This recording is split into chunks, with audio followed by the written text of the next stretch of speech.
Yo, what is good, everybody? And welcome back. It's your boy Golden Falls, Golden What If, whatever you want to call me, and I'm back with part 2 of What If Naofumi was the legendary nine-tailed hero. And if y'all enjoy and y'all want to see more Naofumi What Ifs, make sure to let me know in the comment section below. Also, make sure to hit the like button if you want to see more of these. Also, if you want to see a specific anime, also let me know as well. We'll see what I can do. I haven't really decided on other animes that I currently want to do what ifs on, but I mean, I haven't done a Demon Slayer one in a while, so maybe I should do that. Nonetheless, I hope y'all enjoy, and as always, check the links in the description below, and let's just get right into it. Let's get it. Now, Naofumi Iwatani stands face to face against Glass. As a giant blast gets sent their way, Naofumi is able to luckily protect everybody that is currently around him. But the only problem is, this did drain a good amount of his power, and Kurama can sense that. Without Kurama really saying much, he begins to slowly but surely give more and more power, Tailed Beast Chakra more specifically, to Naofumi. Naofumi gaining in strength and frankly gaining more of his superhuman strength at that. Naofumi looks at his party members reaching out to both of them, and they both get a insane boost in power as well. Naofumi, Philo, and Raphtalia go flying, or at least jumping extremely quickly at Glass. Glass, not even being able to react to this quick enough, gets smashed in the face and thrown toward a cliff. Naofumi immediately wraps a giant hand around Glass in this weird orangish reddish aura. It seems like flames begin to just emerge out of Naofumi in a way, and a cloak begins to surround him as the link between him and Kurama begin to go more and more, at least closer together. Naofumi would capture Glass and begin to question her about what is going on and what she is doing. Just as Naofumi begins to question her though, she's able to break free. Just as she does, well, that specifically, she looks toward the other heroes that are currently on the ground, immediately attacking them, trying to get them out of the picture immediately to maybe force Naofumi into a worse situation. Luckily, Naofumi is able to save them, at least momentarily, and Glass is forced to retreat back within the wave where she came. Naofumi looks toward the other heroes in realization of how weak they currently are. Even Kurama begins to speak with Naofumi, telling him that, well, he's not going to be able to keep up everybody's end of the bargain by himself. Naofumi, of course, realizes this.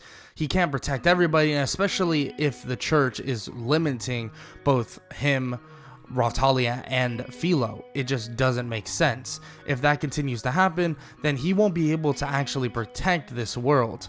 Nonetheless, Naofumi doesn't say much more to these other people and the other heroes, but they do question if Naofumi really had the strength to kill Glass, and if he did, what was the point in letting her, or on the fact of letting her leave.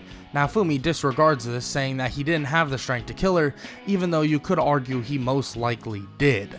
He, of course, didn't want any collateral damage to occur, and maybe if he went for the kill, the other heroes would be dead. Nonetheless, a choice is a choice, and even Naofumi realizes this. The wave finally subsides, and Naofumi realizes that he'll need to actually take things more into his own hands. Naofumi and Raphtalia and also Philo will have to head to the nearest country that's not Melromark to make sure to get their class upgrades. With the wave over and the plans completely set, Naofumi and his party know what they need to get done as soon as possible. So they begin to stock up on items in both the Melromark Kingdom and also, well, Loot Village. During this time though, he does get requested to go see the king. He just refuses to do that. He feels there's no need to go see the king, and what really would he say to make any difference in what occurred in the past? Naofumi feels that there's no difference here, and that there's no reason for him to approach the king at all. So this then just leads Naofumi and his party to just leaving. I mean, obviously they don't really want to deal with the king. They don't want to deal with anything, at least in terms of royalty. So they decide that they're just going to head off. But when they go and basically head off to, well, leave, they don't get very far. They actually only get, I would say, a couple meters until, well, Melty, the princess, the youngest princess at that, actually approaches them with a bunch of guards, asking Naofumi to please go speak with the king and that they need to get on good terms. Naofumi is not for this. As much as he enjoys this world so far, and basically has met new people and has enjoyed these people, he's not going to speak with somebody that abandoned him right when he joined a world or was sent to a world that he didn't understand. It just doesn't make sense for him. So he decides that he's not going to have anything to do with it. Just as he's explaining this though, a bunch of the guards begin to get restless. It seems kind of odd to Naofumi, but just as it seems as if he takes his eyes off of Melty, immediately one of the guards goes charging at her, trying to kill her. Naofumi grabs Melty and moves her out of the way and takes the blade straight to the side himself. They immediately think that, oh, maybe they killed Naofumi, but that's just not the case. Naofumi yanks the sword out of his stomach and it immediately heals. He shatters the blade and wraps all of them up and knocks them all out basically instantaneously. They're kind of terrified. He's definitely emitting a different type of rage, but at the same time, it's just a way for him to instill fear in what these people are trying to do. He tells Melty that this is no place for her to be, that they need to get her to safety as soon as possible, so that's exactly what they try to do. They begin to head out a lot quicker than they would normally, especially with Naofumi's boost in power for his entirety of his power, or his party using his support magic. They would just head off, leave, but eventually they would need to take a bit of a pit stop before they head off to Schildfrieden. Especially when they realize that Schildfrieden's borders are actually completely, well, unfortunately cut off. So there is no actually going over there at this point. So he decides that he's going to actually, hopefully, find a place for them to stay. And they would eventually find a place to stay. A nice man that is basically helps out tons of demi-humans and is loved by tons of demi-humans decides to help them out. But the kindness of the nobleman Van Richnot would unfortunately be not very beneficial for himself and also Melty, putting them in a situation where they would have to go to a kingdom that is basically owned by a man by the name of Rabier, a well-known slave market, slave trader, and basically someone that enjoys torture. Let's just say this man is the furthest thing from noble. Luckily, Naofumi has no intention of letting them just, sit there and die. So Naofumi and his party begin to lay siege into Rabier's area. Immediately, they are able to find out where Rabier is and find out exactly what is going on in this kingdom. They're able to basically blast through and knock out Rabier relatively easily, and none of the guards are really able to stop Naofumi and his party. I mean, frankly, it wouldn't even be a challenge for them. But Rautalia does come to the conclusion that she doesn't actually want to kill Rabier because, well, she's grown past that idea, even though he's done so much basically wrong to all of them, including mostly herself. But they're able to save Van Richnot and also Melty from this weird short dude that has way too much power, and they begin to head off after saving whoever is left over within the slave quarters beneath the entire kingdom. After doing that though, it seems like the little stint that Rabier was going through and what they thought Rabier's death was in terms of him flying through a window was not the case. Rabier is not dead. Rabier is alive, and well, with his last breath, he would summon in a giant T-Rex like dragon monster, and it began to hunt down their party. Philo specifically was the one being chased, and they would begin to sprint away. Kurama would begin speaking with Naofumi, telling him that he thinks it's time. It's time for them to link perfectly. because if they don't, they might just die. And Naofumi asks if he's really up for that and if he really trusts Naofumi to that extent, and Kurama slightly laughs, saying that he's trusted the kid for a while now. He just wanted to see him get a little bit stronger on his own. Nonetheless, they begin to head off as a voice begins to tell them to head toward a lake. Nonetheless, this does not stop the idea or the plan that Naofumi is currently going through within his head with Kurama, and immediately when he turns around, a tailed beast transformation begins. And they then link entirely, and a giant version of Kurama, is molded within Naofumi, and they now officially have linked to become one. It's regarded that they're only going to have about 5 minutes with this state, but this state is extremely powerful. Nonetheless, the little Tyrannosaurus Rex-like monster would get body slammed into the water, and just as they're about to finish off the job, another monstrous creature then arrives, a giant Philolio. But this is no giant Philolio in terms of the size of Philo. This is a Philolio that towers as big as the nine-tailed fox itself. Fitoria has arrived, and immediately they're able to take down this T-Rex monster with relative ease. Naofumi would then go back to normal, and Kurama would begin to rest, because obviously that took a lot out of both of them, but he took on most of that burden in terms of a stamina drain.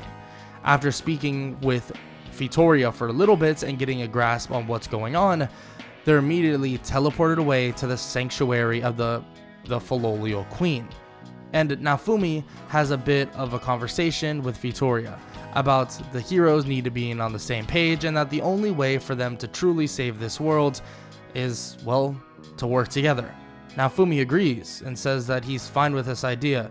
He's not sure if the other heroes are fine with it because he's caught a lot of backlash from Melromar Kingdom already because they don't deem him as a hero, but hopefully he can iron that out and fix it up quicker or sooner rather than later. Fitoria smiles and is glad to hear this, especially because she knows of the myth and the legend of this hero. This hero is different, one of abandonment and one of extreme power. But it seems like Naofumi has already accelerated the process of getting completely linked with the nine-tailed fox, and it seems like they're not going to have to worry too much about the strength disparity. Luckily, Naofumi is pretty okay with everything that Fitoria is saying, and Fitoria even brings up an idea to allow Philo to get far, far stronger. Of course, that would be the process of getting Fitoria's blessing and also fighting Fitoria in a bit of a sparring match, in which this would go relatively or exactly the same.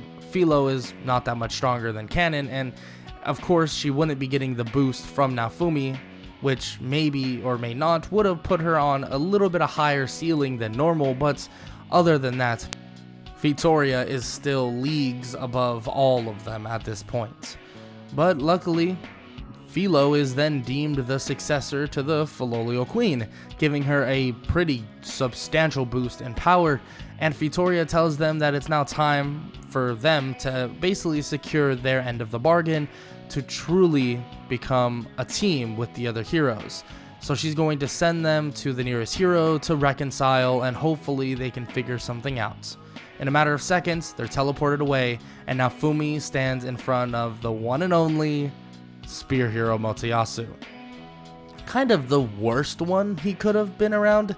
Ren and Itsuki seem to have been opening their eyes a little bit more, but this isn't very good.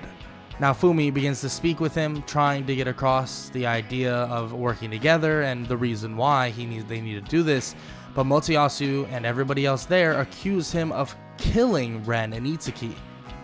How would that even be possible?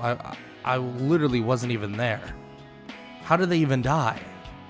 Immediately, Naofumi, a ton of stuff begins to go through his head. If they're dead, the waves are harder. If they're actually dead, this is practically over. Everything that they talked about with Fitoria, none of this matters anymore. Immediately, Kurama tells him to snap out of it, that he can still sense those two other beings, that they are not dead. Immediately when he says this, he's happy to hear it. As Naofumi looks up, an electric cage is then placed around them. Look, Motoyasu, I'm not the one you want to fight. I promise you that. There's something else going on, and we need to handle it. Far more that it will exceed than just us. Naofumi tries to plead to him, but eventually it would lead to battle. But of course, this battle is not fair, and it's not close. Naofumi's link with Kurama and the power that he currently has now is far exceeds anything he was doing before, and Naofumi was already stronger than Motoyasu and their entire party. So now that they have a pretty substantial link, Naofumi's power in general, even without a ton of techniques learned, in which he still needs to learn, he can just flawlessly beat everybody there and knock them out if need be. He defeats them pretty quickly, but just as he says this and does this, Philo begins to freak out, saying that they need to protect their heads. Protect our heads? What do you want about, Philo? Immediately, Philo just keeps pointing toward the sky, saying that he needs to protect them, or somehow, she's not sure how, but they need to. Kurama begins to say that he can sense that too. They need to transform. So they immediately hop into, well, the Nine Tails form and begin to send a giant tailed beast bomb straight at the blast that is hurling toward them. Immediately it clashes and explodes in the sky, and the explosion itself clears out every cloud in sight. Naofumi is in shock, but just as he looks down, he sees the little silhouette of the Pope. The Pope has then arrived and begins to basically say all of these things, that there is no way out, and that Ren and Itsuki are dead, and that there's no need for the heroes anymore, especially the one of the demon fox. But just as he says this, Naofumi and Kurama do not hold back, giving any boosting or tailed beast chakra to both Raphtalia and Philo, and immediately sends a tailed beast bomb straight at the Pope. The Pope tries to block it with the weapon, but there's been a miscalculation. That miscalculation is how strong Naofumi currently is.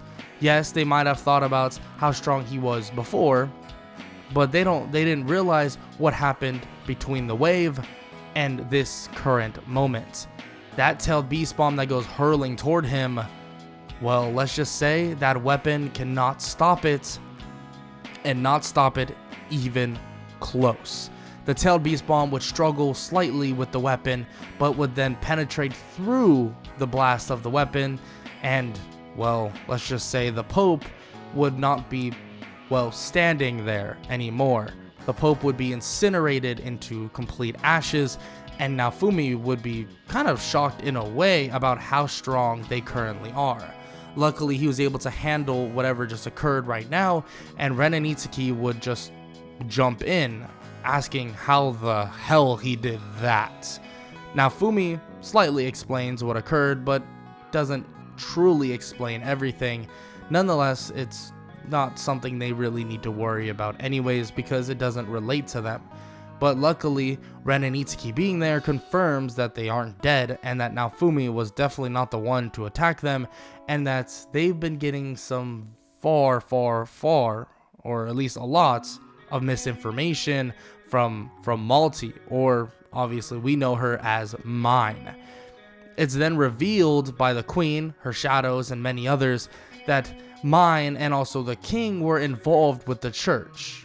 They didn't realize, I guess, quote unquote, that the church wanted to take over, but at the same time, they knew that the church was doing some nefarious things. So this doesn't lay well for them when they have to basically be put in front of judgment. The Queen would finally arrive with her army, taking care of all of the underlings of the Pope, and obviously the Pope is already dead, so it doesn't really matter for him. But the Queen would then handle all of the political things, and, well, Mine and the King would get stripped of their royal status, being normal adventurers now, not anything other than that. Naofumi would then get rewarded for basically helping out and doing as much as he's done, and get an apology directly from the queen. Naofumi says that it's fine as long as things are cleaned up and built for the better, but there's going to be a lot more to have to deal with in the near future, and he basically explains what he's heard from the Filolial Queen Vittoria, in which the queen freaks out about, because I mean she's some otaku for Vittoria, but that's kind of beyond the point. But nonetheless, Naofumi would finally get his class upgrades for, well, Ravtalia and also Philo, but as always, they actually don't get to choose their pathways because of Vittoria's blessing, but they do get far stronger. And far stronger on top of that, they have a connection now to the Nine-Tailed Fox because of the slave crest currently on them. Of course, they already had a connection, but now that connection is far different. Now themselves, they can take a certain amount of, well, strength from the Nine-Tailed Fox itself. And, well, the Nine-Tailed Fox gets even stronger as Naofumi gets stronger. So let's just say there is a good bit of support magic that Naofumi is going to be using to help his team get stronger and stronger. With that said, some celebrations happen with the defeat of the Pope, and days pass on, and eventually there is a bit of a meeting with the four heroes. Of course, there is no shield hero at this time, but they still need to speak to all the heroes currently there, and the Nine-Tailed Fox hero, or the Nine-Tailed Hero, would be deemed as one of the heroes by the church here on out. Naofumi would listen to everything that's going on, and the queen would explain that they all need to give in all their secrets, how they got stronger, and so on and so forth. Naofumi does tell them what he did, but at the end of the day, it's far different than what everyone else would be doing, because it doesn't really work that way, in which Naofumi does bring up that he wants to see any scrolls basically any scrolls that the Nine-Tailed Fox would suggest.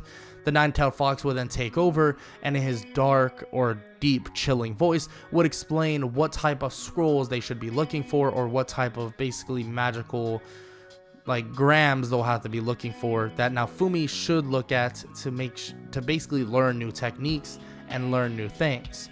Immediately, the queen knows exactly what they're speaking about, so she definitely will go and get that for Naofumi, and the others basically explain how they got stronger, quote unquote, but eventually it leads to an argument about whose way is better.